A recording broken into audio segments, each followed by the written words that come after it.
Hello, everyone, and welcome to my podcast. I'm your host, Kamala Ingrid, and I am a certified mind coach, ERYT 200-hour yoga teacher, an herbalist, and also a yoga healer. In this podcast, it has been created just to help those that are going through a healing process and a healing journey. So I am here to explain different ways of finding that mindset of perfect healing and as you're going through your life. And also, I want to just let you know this is sponsored by Anchor. So I'm right now going to introduce you to my first. We're on season 2, and we're going to my first live. Communicating personally, and I am actually taking a leap to basically introduce you to someone all the way in Israel. And he came to me via Instagram, so I'm very delighted and honored to have you on my show today. Gil, go ahead and introduce yourself. Yeah, so first of all, thank you so much for having me on. And my name is Gil. I'm from Israel. And what I can say is that, recently I think I started focusing a little more than I have before on this whole concept of healing and personal development. Mm-hmm. And going through that, I realized that alongside all the wonderful and beautiful things, it also brings a sense of maybe some estrangement Right. from the way things previously were, and some relationships as well, which brings about a lot of challenges in getting some difficult feedback from friends, from family. And then at that point, Before it just we becomes, jump into that, can you let us know like what led you? You are an Acro Yoga teacher, correct? amongst other things, yes. Yes. What are some of the things you also do today with other people? How you help? Right on. Like what else other than Acro Yoga? What else do you do? So Acro Yoga is definitely a pillar in my life. And I'll be happy to jump in and explain soon what it is and how it helped me. Aside from that, I help people with the narrative creation. So I talk to companies and business people that are trying to raise capital or make sales. Mm-hmm. And then I essentially, I tell them the first thing they really need to do is focus on their narrative. And once I do a few workshops to help them to come up with their personal narrative. And usually once that's in place, makes the whole process much easier. Nice. When they're really in tune with the reason they're doing what they're doing and the mission behind it, then the tasks Becomes easy. Yeah, especially any task that relies on communication and presentation. Nice. And what has led you to this journey of like yoga, acro yoga with others and Yeah, for sure. coaching? So I think when I was younger, I always looked for what's beyond and what could be the most fun that fun can be. Mm-hmm. And usually the answer was, well, some alcohol, some sex, maybe some weed, parties. But I realized that while that was the most fun thing that I was aware of, it wasn't all that fun. And then a friend of mine that I met while traveling started getting into acro yoga. And I saw his pictures and his posts and figured that's something that I could really enjoy because one, it's not that difficult. And two, it's super enjoyable. So acro yoga, just for those of you who don't know what it is, it's not really yoga and it's not really acrobatics. Essentially, it's two or more people work together in a group to establish certain structures together using each other's body. So usually one is laying on their back and the other person is to some degree flying on their legs. But it Or on their requires a lot of trust with each other, correct? Yes, yes, a great amount of trust, but also communication and excitement and focus. Because what happens there is that because you have someone on you or you're flying on somebody else, it can you have to really focus because otherwise you can seriously injure them. Correct.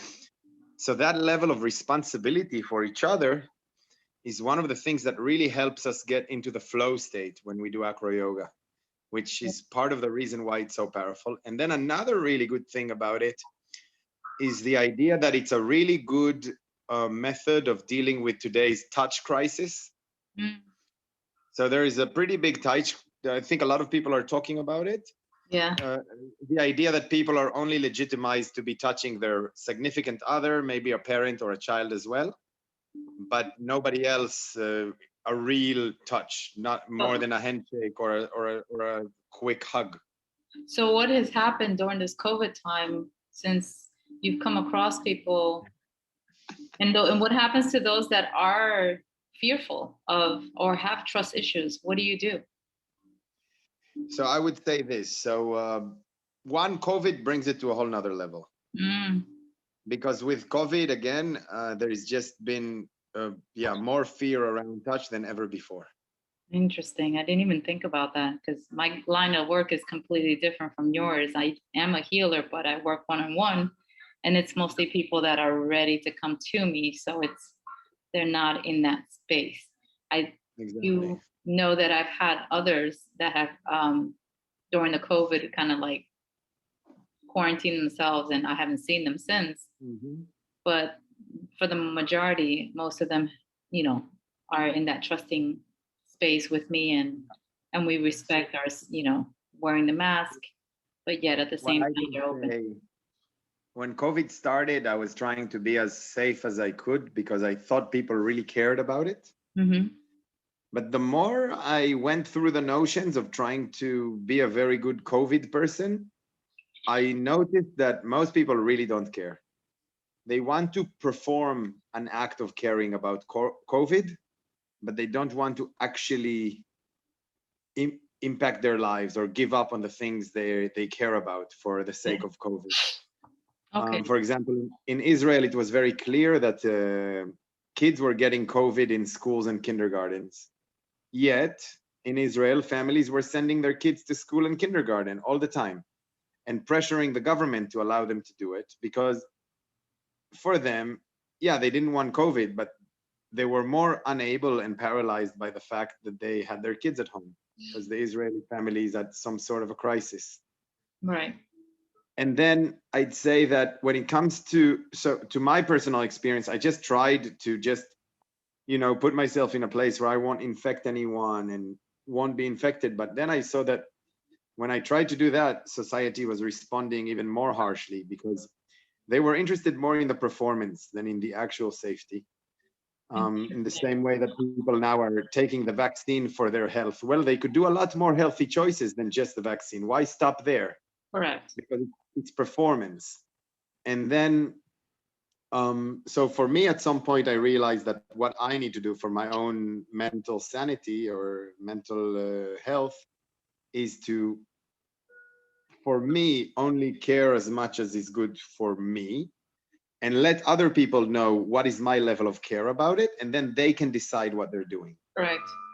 I'm not going to be the person responsible for their health choices. I'm just going to inform them that I make my own choices. And if they want to be next to me, I'm not vaccinated yet. And I don't know, I hang out with anybody, but I don't go to offices and I don't go to theaters and I don't go to kindergartens or schools where most people catch corona. Right, right. You don't go to the masses public, or you don't hang out in the bars and things like that where most people would be catching it. Yes, you take your In the, precautions. yeah, in the bars, they won't let me in actually. So the interesting things about not being vaccinated in a country now where most people are vaccinated in Israel is that they won't let me in to some places where it's more likely to get corona. As far as I care, it's amazing because they're not letting me into these places where it's most likely to get anything else as well. Correct. Corona Correct. is not that special. So I'm happy about it. I see this idea that I'm not putting the vaccine in me. It means that I need to put it outside of me in a way. Yeah. So just being yeah, treat my whole experience as a as an experience of choice between health and not health.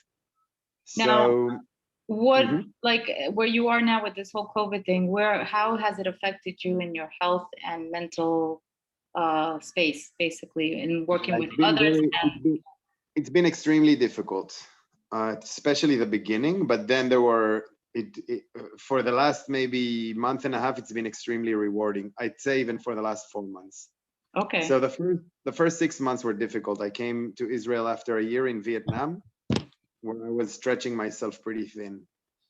you were So stretching yourself pretty, but how did it affect you? Like, when you say stretching yourself pretty thin, what happened? so what I mean is I was working on a project, a pretty ambitious project, and working very hard on something I really believed in. I was living there in some sort of a conscious community that I founded, and just working extremely hard and being stressed out just by the fact that things need to be done, money needs to come in to support the project, da da da. I had lots of volunteers. Some were more committed than others, but I was extremely committed to feeding all of them and making sure they're well, which was a mistake on my part because it's better to just relax a little more about it. Correct. But then at some point, I developed really severe allergies, and I was incredibly symptomatic way before Corona started, but it lasted into Corona, well into Corona. So it became from being this inconvenience to this something that would make people afraid of me Yeah. because I had rash all over my skin, everywhere. I was sneezing. I was not in a good physical place. Yeah. And Yeah. then they shut down tourism and they shut down school, which were two main sources of income. So I had no income anymore. My parents were not supportive, so I couldn't use any of their money to just help myself through this. And it's difficult to stay in Vietnam as is because it's a country where you have to keep getting out, coming back in to renew the visa. It's not like being home. Got it.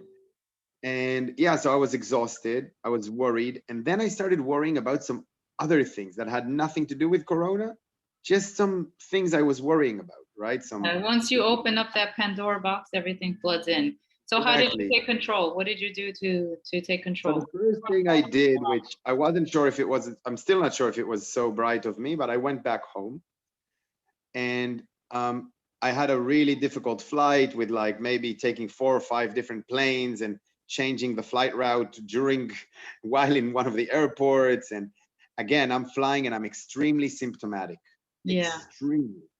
And I knew it wasn't Corona, but I knew that no one would care. So when I was during my flights, I was wearing a mask and everything to protect myself and others. But also they were looking at me because I was the only one wearing a mask. And Oh, I knew that if they would look under my shirt or, or under my sleeves, they would see that I'm burning. yeah. So Sure. it was, I kind of felt like I was smuggling drugs in a way, Yeah. Okay.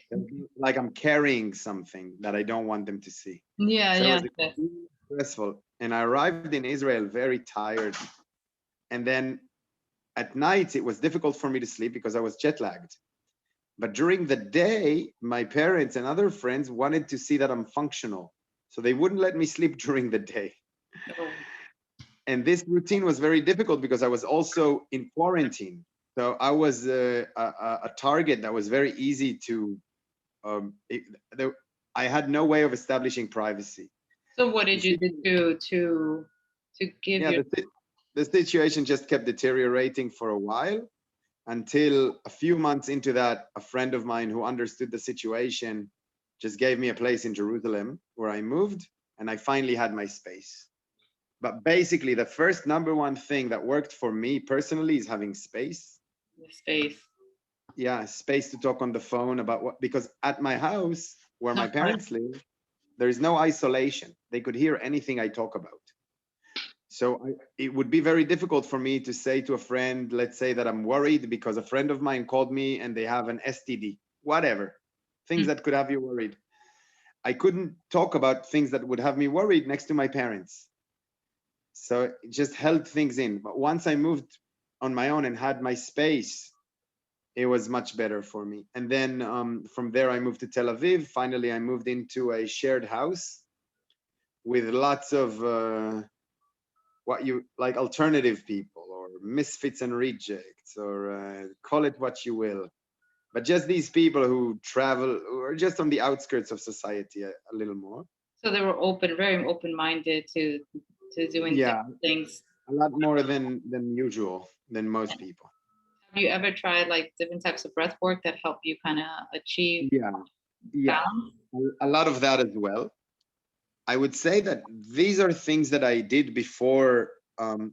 Yeah, so for example, when I was really panicking during Corona, because I have asthma as well, and they were doing this, they were suggesting that people with asthma are extremely in danger for if Corona hits them. And I'm quite a hypochondriac as well, or at least, yeah, I used to think of myself as one. So when I'd get the feeling of asthma or shortness of breath, I would do the Wim Hof breath. Do you know of the Wim Hof breath work? Well, that's been long before, this is something when I took yoga, that's been even way before that. So he just Yeah. made it very popular. What I say about Now him, it's called a Wim Hof, but yeah, yeah, that type of breathing is the fire breath.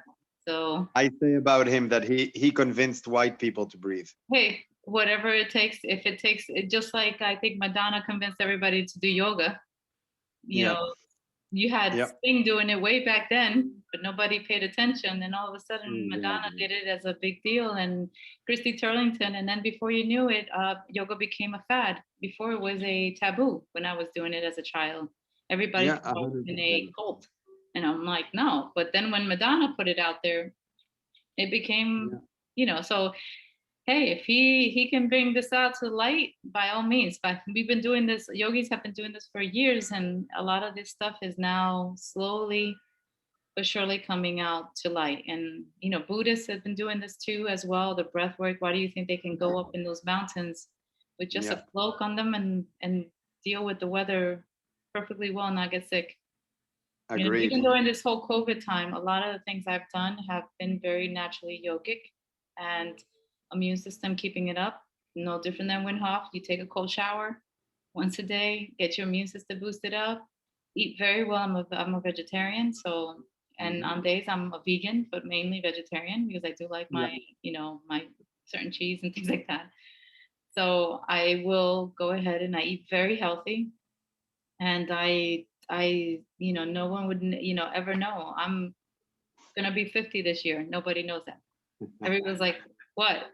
I have, I basically am myself. I'm a very free spirit person, very open, loving, grounded, and I love helping people, and I've been doing yeah, this since I've been a child. So um it is one of the things that healing naturally has been a calling since I was a kid.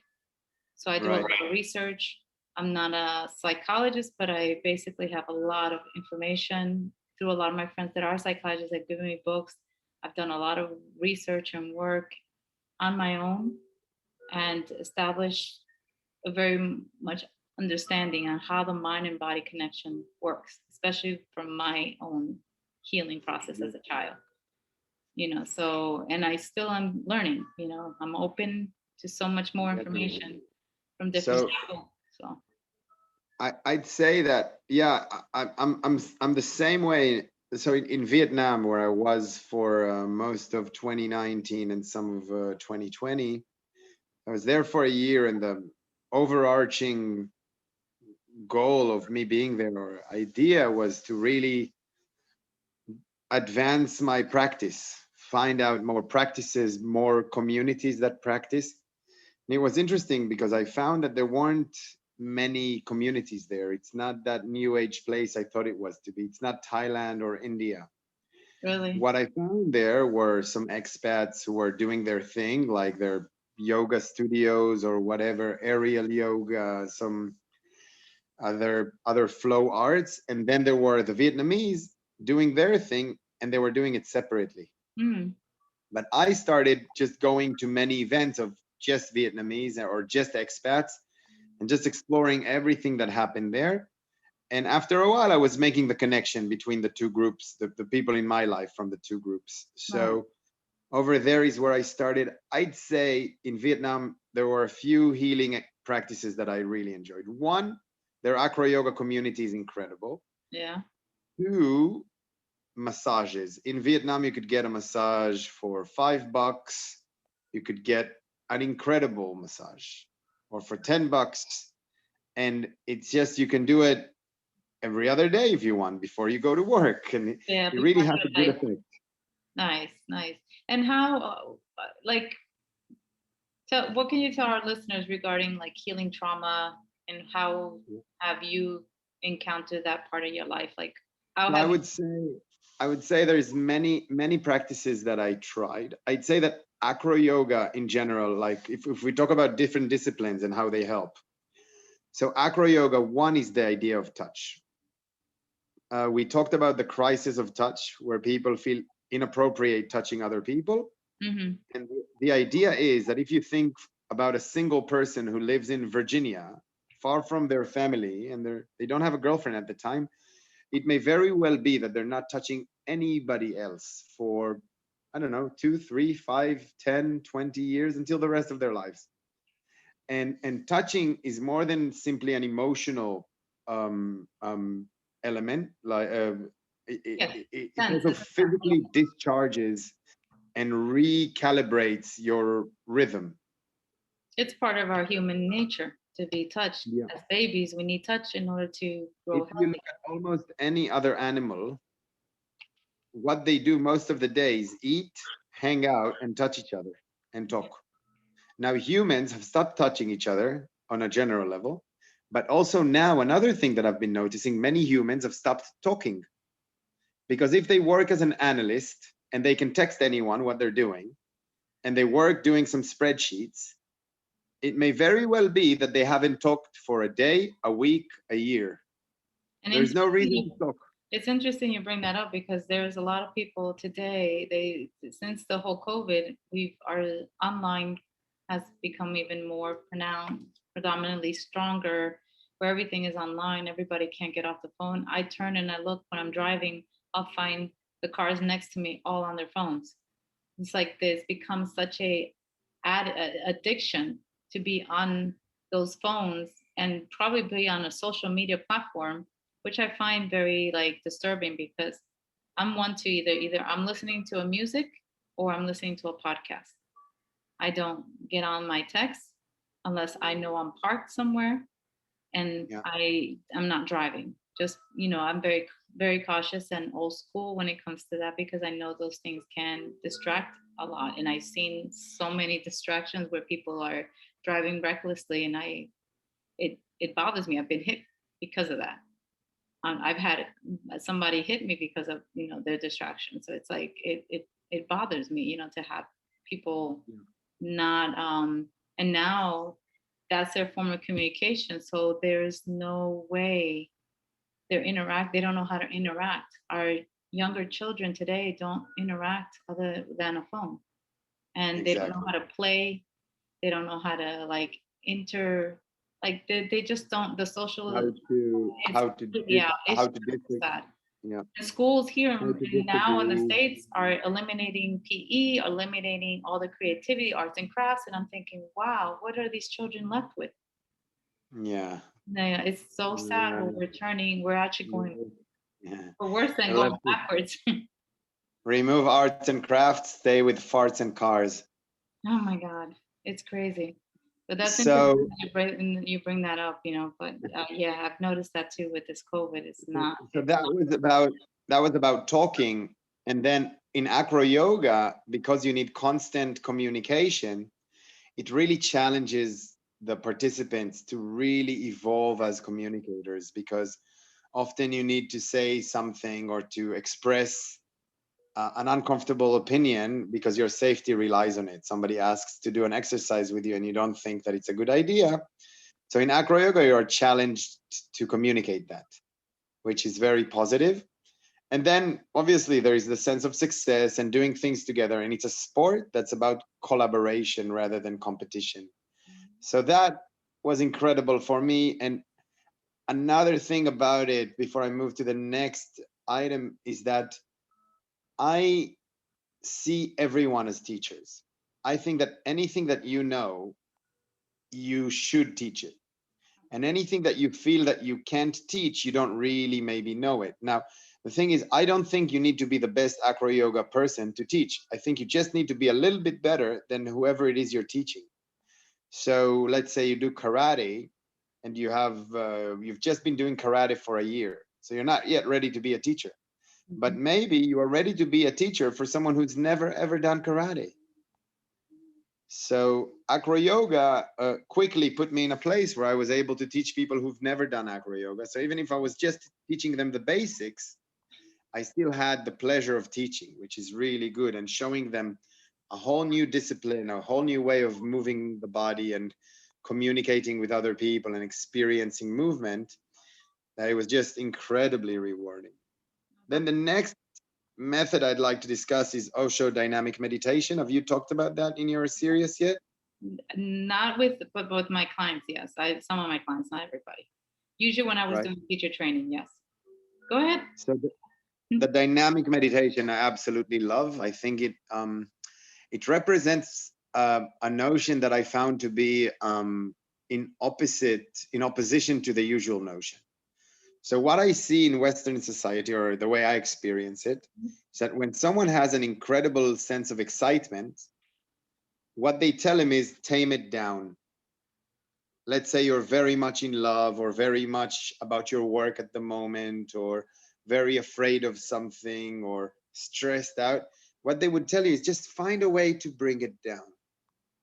Now, Osho says something else. He says, find the right setting to exaggerate it. Let's say you're scared, right? You're scared of your son driving on their car. So during the dynamic meditation, one of the things I would do is I'd say, the son is driving on the car and I'm so afraid. And then they'd say, take that fear and exaggerate it times a million and then times a million again. So I'd say, I'm scared that my son would die. I'm scared that it would kill other people as they die. I'm scared that because of that, a whole war would start. I'm scared that the whole universe would be destroyed. I'm scared that I'm so scared. I'm scared of being scared. I'm scared of death and scared of being alive. And then you take it so far, this being scared feeling, so removed from your experience that when you think back to your original thing you're scared of, all of a sudden you look at it from a different way. So you kind of like took that feeling that maybe was stored in your neck or in your stomach, you take it, and by exaggerating it, you wash it out to other organs and then outside to the world, rather than keeping it in. You're creating a lot of cortisol in the body by doing You that. That's do. why I'm not so keen with it. I have to know about it, but it's because it's like drawing an adrenaline, a fight or flight is basically what you're doing. Definitely.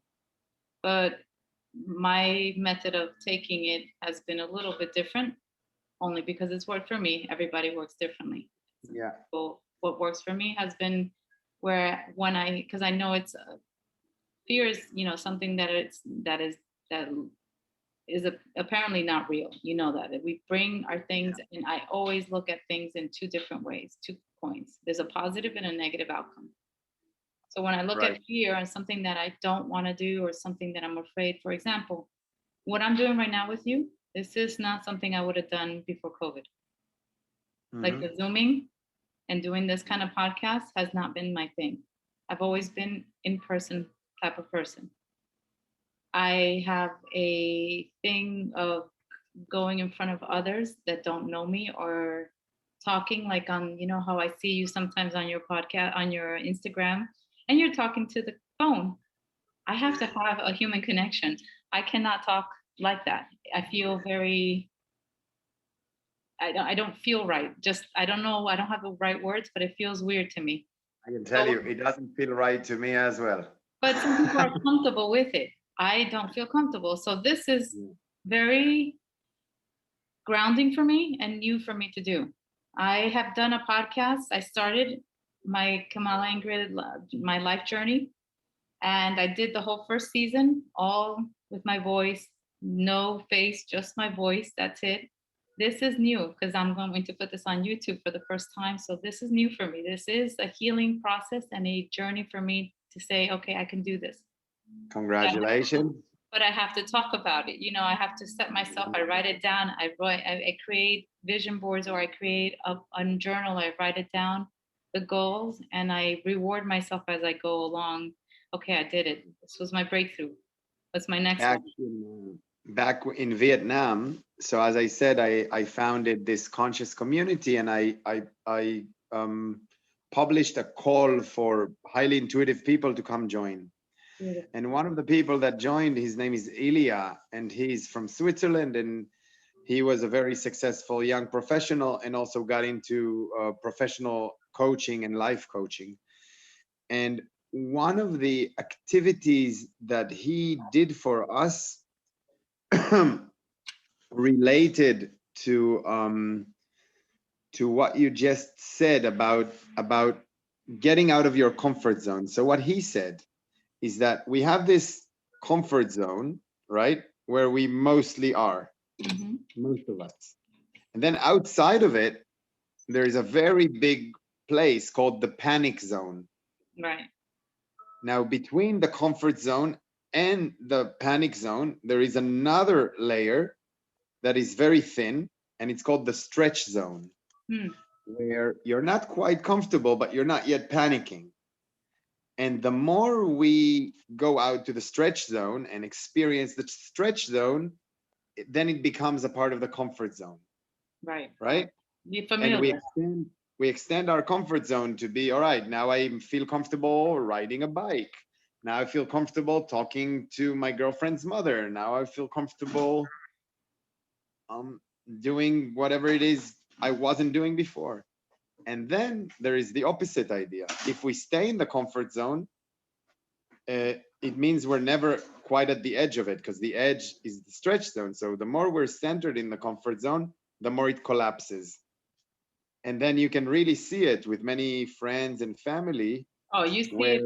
Yeah, you definitely see it, especially with society. Like when I look at the elders, those that stayed in comfort, you know, especially the older generation, are so used to doing everything in a in a formality order kind of thing. My mom did this, so now I do this, and you know, and if they pass it on, but there's always that 1% that breaks the rules and 1% that strives for more. I was that 1%.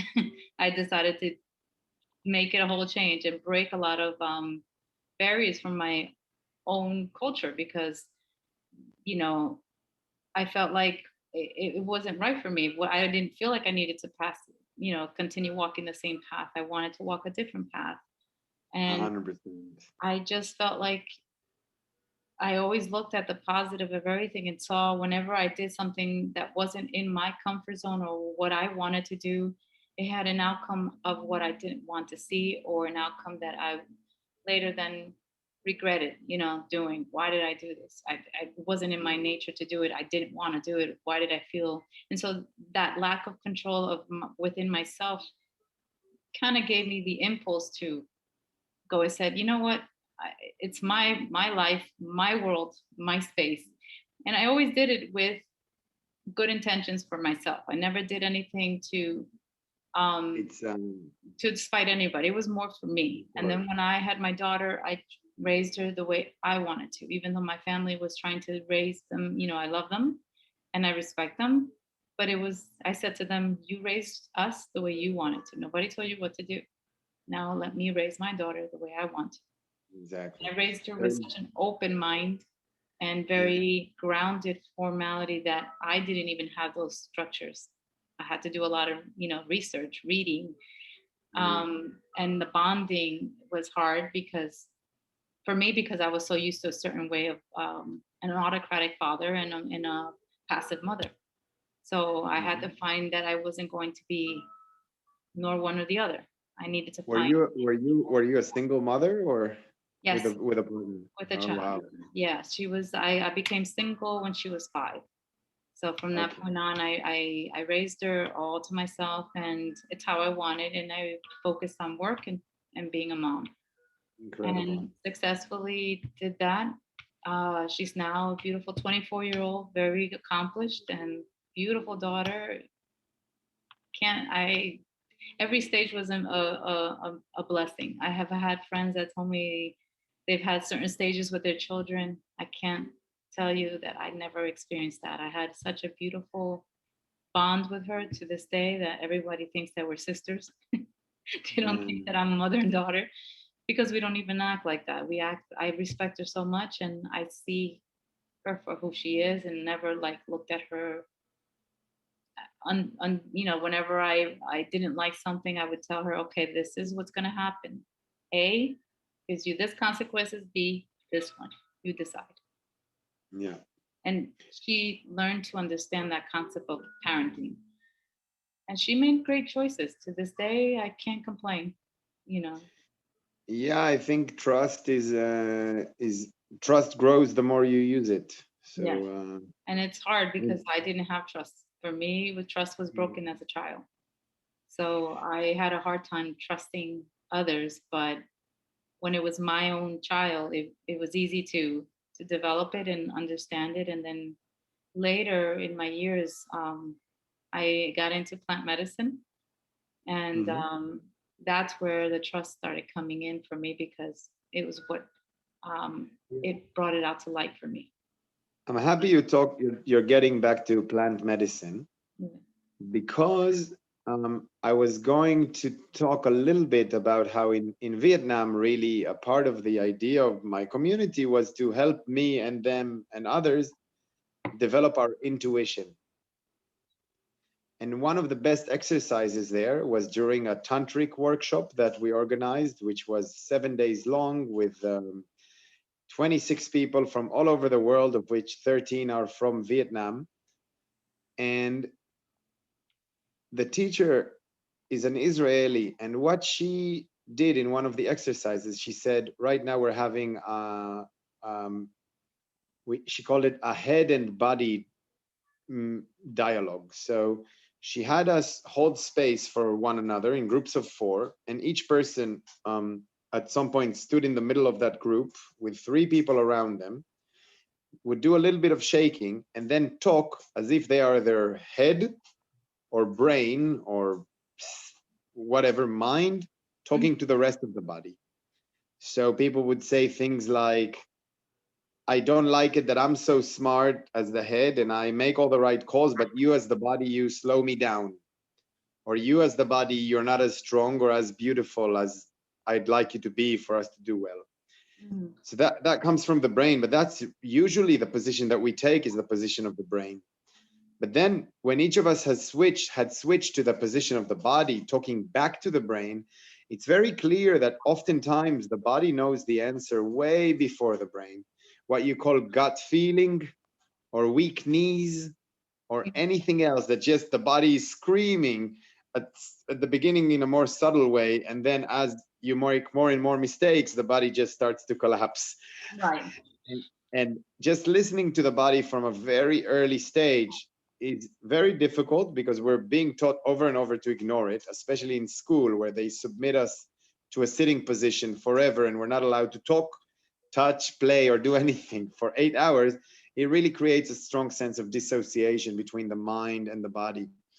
But as we unlearn whatever happened in the educational system, we can recalibrate the mind and the body and give more respect to the body, which is highly more intuitive Absolutely. than the mind, As in you my know, opinion. that's what they call neuroplasticity. You creating Yeah, new growth cells in our brain to create new patterns, new ways of 100%. thinking, which is what my 21-day course is all about. The 21-day reset is all about creating new So then about neuroplasticity. plant medicine. Hmm? So when in Vietnam, I really wanted to focus on not using any substances that would change our mental state. I wanted us to do it through our human interaction and creativity and whatnot. So let it be breath work, tantric work, martial arts, arts in general, music, right? But then back in Israel, one, when I was in Jerusalem, just still being angry at my parents for all the time that I spent with them in my village, and just being angry and emotionally stiff. After one friend gave me a joint, it immediately helped me. Just helped me without having to understand how it helps me. It helped me. Mhm. And then that was a really big part of helping me, just getting past the anger. Yeah. And then when I got a few months later, more than a few months later, I went to this one trance party near the Dead Sea. And a friend, a very smart friend, gave me some mushrooms. And just eating them was also a very, very good thing for me during that kind of trance party festival, because the thing is that these plants have their own, it's not just about what I want from them, it's also about their message and interaction with me. Right, right.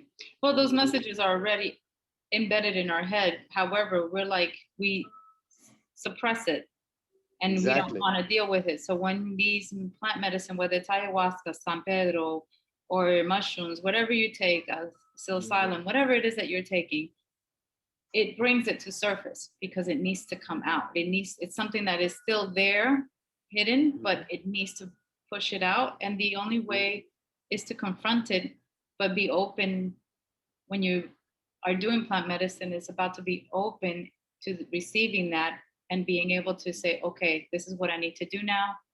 I accept and I release, and your body then starts releasing those inhibitors that kept you stuck for so long, and you end up growing and you find yourself, why did I hold on so long for that? Because the beauty about the plant Mhm. medicine, it opens the heart so beautifully Yeah. that you realize it makes you feel so at peace. So And what? Yeah. I realize it's like, um the messages that come in, a lot of times when I did it, I got a lot of messages as a healer, that I heal others, that I am, but at the same time, it brought me information of what I needed to work on. And I found it so fascinating, and I started reading a lot on it through a psychology book. I follow um, um, Dr. Gabor Mate, Mhm. who has done it as well. And you can look him up on YouTube, and it's amazing because he talks about healing trauma through this. And I found it very fascinating to dive into that through a psychologist's point of view as well. So I read books on it, and I realized how much incredible that these ancient, um, tribal people from, the south of Amazons, and they've been doing this for years. And here we're just like figuring this out, and here they've been doing it for years and healing their people and being in touch with the land and in touch with themselves. And all we're doing is pulling ourselves further away from touch. So what happened with us is, yeah, there was a very big movement against witchcraft and against just Western shamanism, which was the peak of it was in the Salem witch trial. Oh, I know. And then after that, we entered this century of extreme male dominance and lack of mysticism. And they called this period the period of enlightenment, right? Of scientific enlightenment. Yeah. And in that period, we had the two world wars, some deadly ideologies, and civic wars, and that was the most deadly century, I think, in different ways. Maybe there were other deadly centuries, there were other plagues, but that one was a tough one, the 20th century. And now it appears that the witches are making a comeback.